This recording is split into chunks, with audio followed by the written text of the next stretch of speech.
I took boxing classes last year, and I loved it. Boxing is like a ship at sea in a storm. Any weakness is very quickly uncovered. I believe the coronavirus pandemic, now known formally as COVID 19, is such a storm. And I say we take advantage of it. COVID 19, as you know, has popped up out of nowhere. It is a lot more durable on inanimate surfaces than we thought. It's a lot easier to catch than we thought, and it's a lot harder to get rid of than we thought. Now, obviously, this has stirred up a lot of conspiracy theories, and I would love to swat them aside as crazy talk. But we all know conspiracies actually happen. For example, here, the American government clearly knows more than it's letting on, but I don't think it has sinister purposes. I think it's just incompetent and it's covering up for that. You're telling us that for an airborne virus, we don't need face masks. I think the likely explanation is you don't have face masks ready for airborne viruses, even though you knew this could be a problem. On the personal level, with you, it doesn't matter. Don't fret and don't be a professional victim. There's plenty you can do here. Take advantage of this to reevaluate your life from the ground up. And if worse comes to worse, die well and take that beast down with you. But the odds of that are about 1 in 50 even if you get sick, so don't dig your grave yet. Here's what we need to do in the meantime. Obviously, for most of this advice, talk to your doctor. First, and this is not something you need to talk to your doctor about, stock up. Get some backpile on water and supplies. As you can see from the heat maps of Chinese pollution, the pollution has disappeared, which means the industrial infrastructure is shut down. So get ready for a lot of store shelves to go empty, but don't panic. It takes about a month for supplies to get here from China, so there's still some stuff in the pipeline, but come about April, things are going to start getting a little tight. But you don't have to panic, as I said. Second, start a fast, a water fast, coffee or tea, just a splash of cream. There's a lot of argument over that. I seriously doubt that's a problem. No sugar, okay? 72 hours is really good, 48 hours fine, 72 hours is better. Why? Because when you do that, your body will start a magical process called autophagy. Not really magic. You're supposed to be eating, you're not supposed to be eating all the time. We're not supposed to be. So your body takes opportunity of the time between food and scarcity to shake things up, reevaluate things. In this case, it's going to do many things, but in this case, your weaker immune cells are going to get killed off and broken down for spare parts. Then your body is going to launch stem cells, pluripotent cells that can become anything, and they're going to become new immune cells. In a word, your immune system is going to be rebooted. Okay? Now, green tea speeds up autophagy, so does turmeric. Green tea gives me an upset stomach, so if that's it with you, then you're not alone. Just don't use it. Third, get ready for your fast. And when you finish it, break it properly. Hunger pains come from carbohydrate withdrawal. All right? So, say 48 hours before you start your fast, cut your bread and your sweets in half. 24 hours before, get rid of them completely. Or stretch it over a 4-day period. Just run up to this.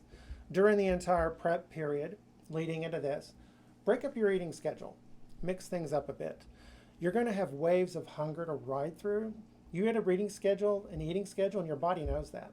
So the hunger will pick up. So it'll be ready for you to eat when you're ready to eat. Break up those waves. It's going to be, they only pass after a couple of hours, but they're still really hard to get through when you're in the grip of them. So randomizing your eating schedule will help that. For example, I eat probably like virtually everybody the instant I get home. Okay? Wait an hour before you start. When you break your fast, do it with lean protein and bone broth. We're going to talk about bone broth. That's going to be one of the things.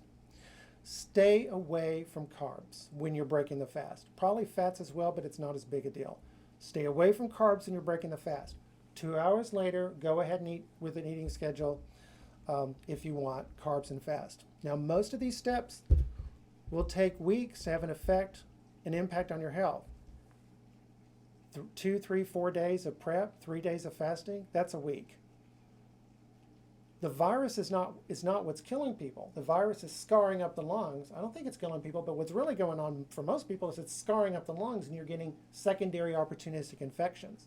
When it comes to that, a rebooted immune system is going to be your best friend. Fourth, cardio. Do your cardio. Jogging, obviously, is a good idea, but HIIT is even better. 20 minutes of HIIT is as good as an hour of jogging. It's true. This is the new thing that's coming on. You might have heard of it. 1 minute with your heart rate elevated, 2 minutes or so, 5 minutes of rest, something like that, but that's not exactly true. Set a timer for 15 minutes, 20 minutes, jog or jump or whatever it takes to max out your heart rate. Stop until it calms down completely. Well, not completely stop, but pace the floor, for example. Keep rotating through that process until your timer sounds off. There are tons of stuff you can do with the HIIT routine. I use it to maintain my boxing skills. I put on gloves because, man, it really helps to pick up the heart rate. The surface under my feet is not secure in this video because of blue screen material, so obviously it's thrown me off. It's good enough for make my point. Obviously don't do that. Take advantage of HIIT to work in some plyometrics. You can bounce like a ball or you can splat like a tomato. You can see I'm bouncing off the balls of my feet. That's what you do. When you can no longer maintain proper form, you stop. You don't want to learn bad habits, even if your heart rate isn't up. Believe it or not, jogging is actually bad for your bones. See how I'm impacting the floor? That actually forces your body to build up your bones. If you're getting shin splints, it's because you're not running right. You're landing on your heels. Look down when you land. See a check mark? Heel down, toes pointed up, foot in front of you, you're doing it wrong. Your feet should land right under your body as you see here, and you should land on the balls of your feet. The reason why you're doing it wrong is because you don't trust yourself. Your body is not going to let you fall on your face. Train yourself to trust it. Drop forward. Notice how your feet automatically pop out to catch you. Keep doing that until you learn to trust them. And practice running barefooted. Do it on grass in a park. Trust me, it makes a huge difference. And if you're obese, well, I'm jealous. When I was 100 pounds heavier and I first started jogging, it took forever for me to get my heart rate up. And when I stopped moving, exercising or jogging, it took forever to drop down. So about 80% of my jogging time I was walking. It was fantastic. And that's, I was also having problems with shin splints. That's why I know so much about this. So I had to take a good form running class. Now, here's some bad news. In about 6 weeks, all that fun part's going to go away. It's going to take forever to get your heart rate up. And when you stop jogging, boom, boom, boom, boom, it's going to drop like a rock. It's very annoying. Now, obviously, when you start an exercise regime, talk to your doctor, especially if you're old or you're sick, or if you haven't exercised in several years, which is far more likely. Okay? Fifth, stop smoking, stop vaping. Do it now. Do what it takes.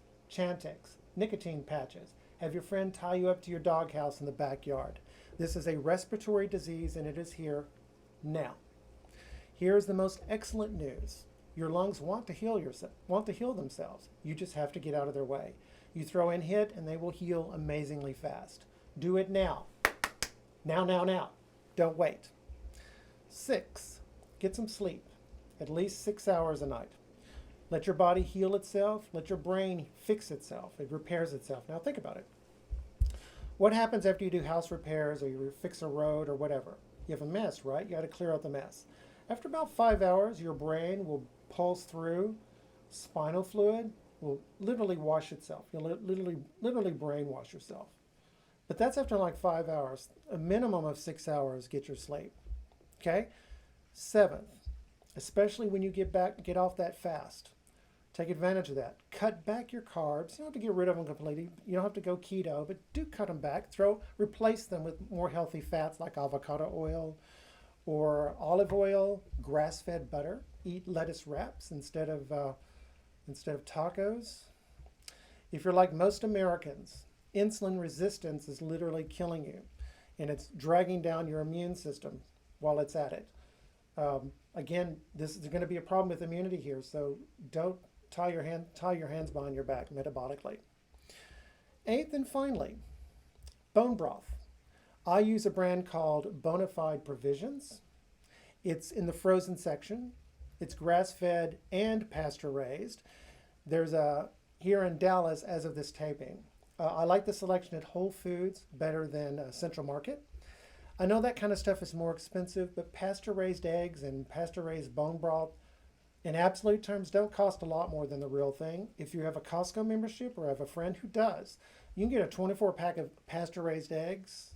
They're more expensive than the regular eggs, but it's going to be a lot cheaper than getting them anywhere else. Last time I went, though, they didn't have any because people are stocking up.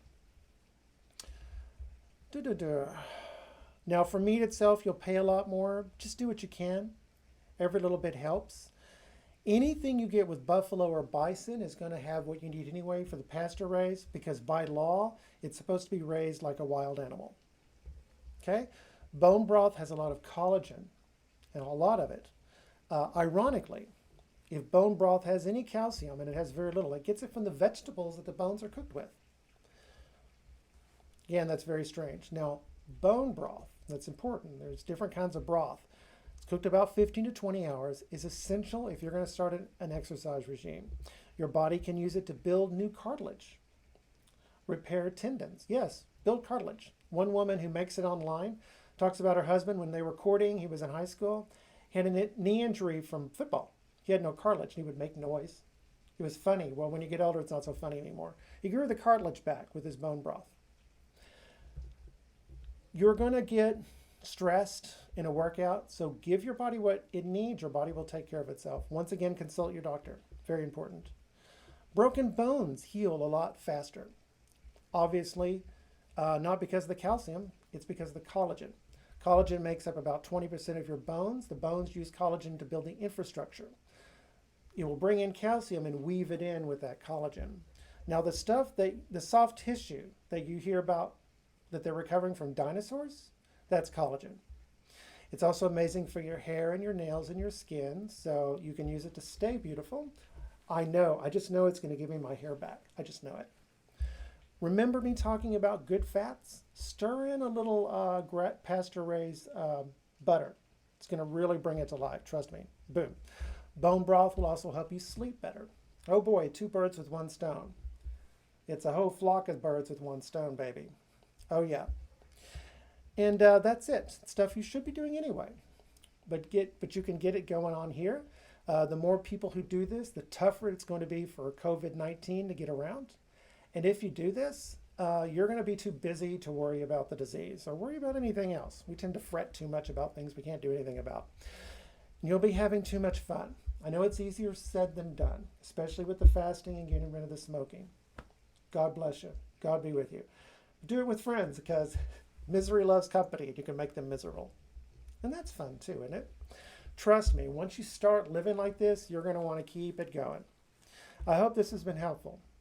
God bless, and let's go get those bug bastards.